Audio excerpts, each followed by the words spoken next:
Bienvenidos a nuestra inmersión profunda de hoy.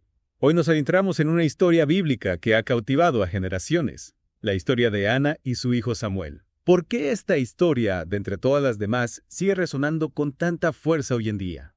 Sí, es una pregunta fascinante. Quizás porque en el fondo todos anhelamos ser escuchados, ser bendecidos, encontrar nuestro propósito. La historia de Ana, una mujer que se enfrentó a la infertilidad en una sociedad que la menospreciaba por ello, nos habla de la esperanza que nace de la fe inquebrantable y de la respuesta milagrosa de Dios. Es como si la historia de Ana nos susurrara al oído. No importa cuán profunda sea tu pena, cuán imposible parezca tu situación, nunca pierdas la fe. Sumerjámonos en la antigua Israel, un mundo donde la fertilidad era sinónimo de bendición. Y la infertilidad, bueno, casi una tragedia. Ana vivía esta realidad cada día. Exacto. Y no era solo la presión social, era la carga emocional. Imagínense la angustia de Ana año tras año durante la peregrinación familiar al tabernáculo en Silo. Allí, rodeada de familias con niños, su infertilidad se convertía en una herida abierta. Y para añadir sal a la herida estaba Penina, la otra esposa del Cana, el marido de Ana. Penina, bendecida con hijos, no perdía la oportunidad de restregarle su fertilidad a Ana. Casi podemos escuchar sus crueles burlas, ¿verdad? Es una imagen desgarradora. Pero lo que realmente me impacta es cómo el Cana, el marido de Ana, intenta consolarla. Le da una porción doble de la ofrenda, un gesto conmovedor que revela su amor y compasión. Es un detalle que a menudo se pasa por alto, pero que nos dice mucho sobre la dinámica familiar. El Cana no minimiza el dolor de Ana, reconoce su sufrimiento. Sin embargo, su amor humano no es suficiente para llenar el vacío en el corazón de Ana. Ella anhela algo más profundo, una intervención divina. Y esa intervención llega no en un torbellino de fuego celestial, sino en la quietud de una oración silenciosa. Ana se aparta del bullicio del tabernáculo y derrama su alma ante Dios. Imagínense la escena. Ana con el corazón desbordado de dolor y esperanza, elevando una plegaria silenciosa, pero intensa. El texto bíblico no nos da las palabras exactas, pero podemos sentir la desesperación en su súplica. Y lo que es aún más conmovedor es que Ana no solo pide, ella promete. Le jura a Dios que si le concede un hijo, lo dedicará a su servicio por toda su vida. Es un acto de entrega total, una muestra de fe radical. Es una promesa audaz, sin duda.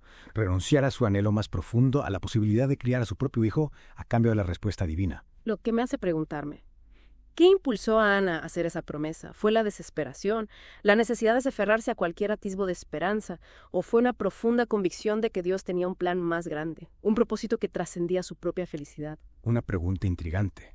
Y justo en ese momento de profunda vulnerabilidad aparece Elí, el sumo sacerdote. Al ver a Ana moviendo los labios sin emitir sonido, la juzga mal, pensando que está ebria. Qué momento tan incómodo. Pero Ana, con una dignidad admirable, le explica a Elí que no está ebria, sino que está derramando su alma ante Dios. Le confiesa su dolor, su anhelo de ser madre, y la promesa que le ha hecho al Señor. Y Elí, conmovido por la sinceridad de Ana, le ofrece palabras de consuelo y esperanza. Ve en paz y que el Dios de Israel te conceda la petición que le has hecho.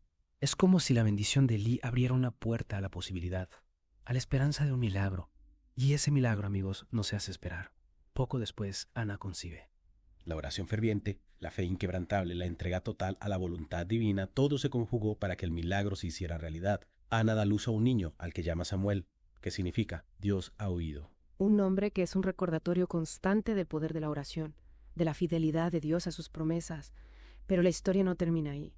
La vida de Samuel, el hijo nacido de la promesa, estará marcada por el destino. Un destino que llevará a Ana a un nuevo nivel de entrega y sacrificio.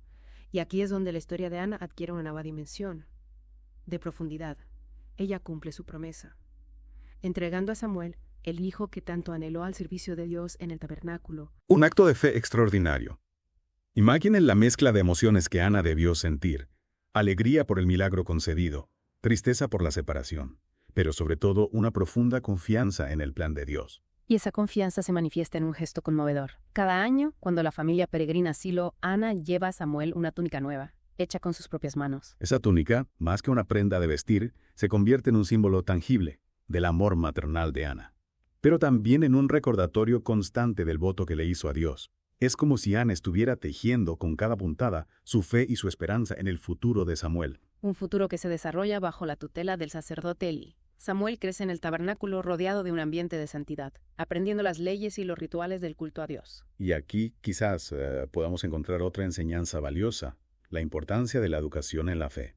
de crear un entorno donde los niños puedan crecer en el conocimiento y el amor a Dios. Absolutamente. El ejemplo de Ana nos muestra que la educación religiosa no se limita a transmitir conocimientos, sino que implica una entrega total a la voluntad de Dios, una confianza en que Él guiará los pasos de nuestros hijos. Y Samuel, bajo la guía de Elí, se convierte en un joven obediente y piadoso, ganándose el respeto de todos. La promesa de Ana se está cumpliendo. Su hijo se está convirtiendo en un hombre de Dios. Pero la vida de Samuel no estará exenta de desafíos. Él será testigo de la decadencia del sacerdocio de Elí, de la corrupción que se apodera del pueblo de Israel, de la creciente amenaza de los filisteos. Un panorama desolador, sin duda. Y es en este contexto, en medio de la crisis espiritual y política, donde Samuel recibe el llamado de Dios. Un llamado que lo convertirá en profeta, en voz de Dios para un pueblo que se ha extraviado. La historia de Samuel, el niño entregado al servicio de Dios, se transforma en la historia de un líder que guiará a Israel en tiempos turbulentos. Un líder que deberá afrontar la desobediencia del pueblo, la ambición de los poderosos, la tentación de apartarse del camino de Dios. Pero Samuel, recordando siempre la fe inquebrantable de su madre, se mantendrá firme en su misión. Y aquí, quizás, podemos encontrar otra enseñanza fundamental: la fidelidad a la vocación, la perseverancia en el cumplimiento de la voluntad de Dios. Incluso cuando el camino se torna difícil, Samuel nos enseña que la fe no es un camino de rosas, sino una travesía que exige coraje, determinación y una confianza inquebrantable en la guía divina. Samuel, el hijo de la promesa, se convierte en el profeta que escucha la voz de Dios y la transmite al pueblo.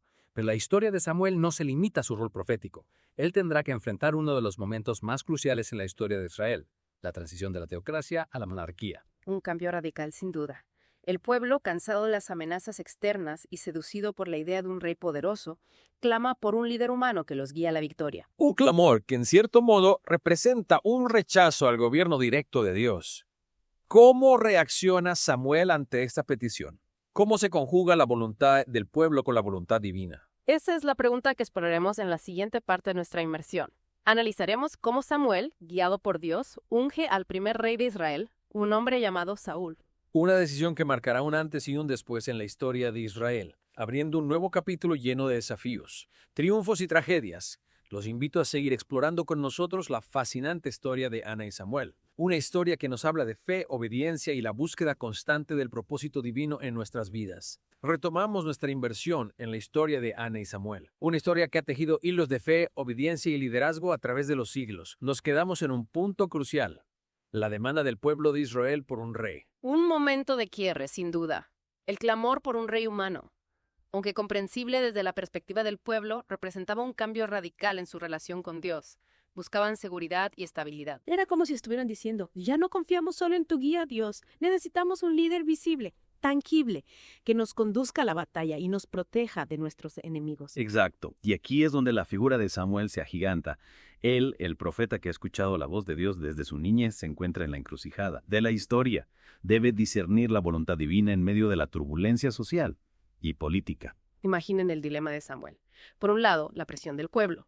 Por otro, su profunda convicción de que Dios es el verdadero rey de Israel. ¿Cómo reconciliar ambas realidades? Samuel, guiado por la sabiduría divina, comprende que este clamor por un rey no es un simple capricho, sino una etapa en la evolución del pueblo de Israel. Dios, en su infinita paciencia, permite que su pueblo experimente nuevas formas de gobierno, incluso cuando éstas se alejan de su diseño original. Esa es una perspectiva fascinante. No se trata de oponerse al cambio, sino de comprenderlo como parte del plan divino, de acompañarlo y guiarlo para que no se convierta en un camino de perdición. Precisamente. Y así, Samuel, obedeciendo la voluntad de Dios, unge a Saúl como primer rey de Israel, un hombre alto, imponente, que a primera vista parece el líder ideal. Pero como sabemos, las apariencias engañan. El reinado de Saúl, aunque comienza con promesas de grandeza, se ve empañado por la desobediencia, la ambición desmedida y la pérdida de la conexión con Dios. Es una lección que se repite a lo largo de la historia. El poder, sin la guía divina, corrompe. Saúl, cegado por su propio ego, se aparta del camino de Dios, y su reinado termina en tragedia. Y Samuel, testigo del fracaso de Saúl, debe enfrentar una nueva prueba: ungir a un nuevo rey, un joven pastor llamado David, que encarnará el liderazgo ideal, el corazón conforme al corazón de Dios. La historia de Samuel nos muestra que el liderazgo no se basa en la fuerza bruta, ni en la ambición personal, sino en la humildad, la obediencia a Dios y la búsqueda del bien común. Samuel, a pesar de las dificultades, nunca abandona su misión profética, su compromiso de guiar al pueblo de Israel hacia la justicia.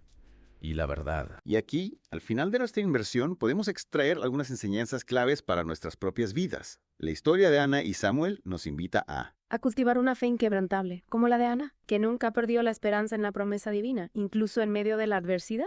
entregarnos a la voluntad de Dios, como lo hizo Ana al ofrecer a Samuel a su servicio, confiando en que sus planes son siempre mejores que los nuestros. Ser obedientes a la vocación que Dios nos ha dado, como Samuel, que desde su niñez escuchó y respondió al llamado divino, incluso en momentos de crisis y cambio. Y finalmente, recordar que el verdadero liderazgo no se basa en el poder o la posición social, sino en la integridad, la humildad y la búsqueda constante de la justicia y el bien común. La historia de Ana y Samuel es un faro que ilumina nuestro camino, invitándonos a vivir con fe, propósito y un corazón abierto a la voluntad de Dios. Que su historia nos inspire a ser personas de fe, dispuestas a servir y a construir un mundo más justo y compasivo.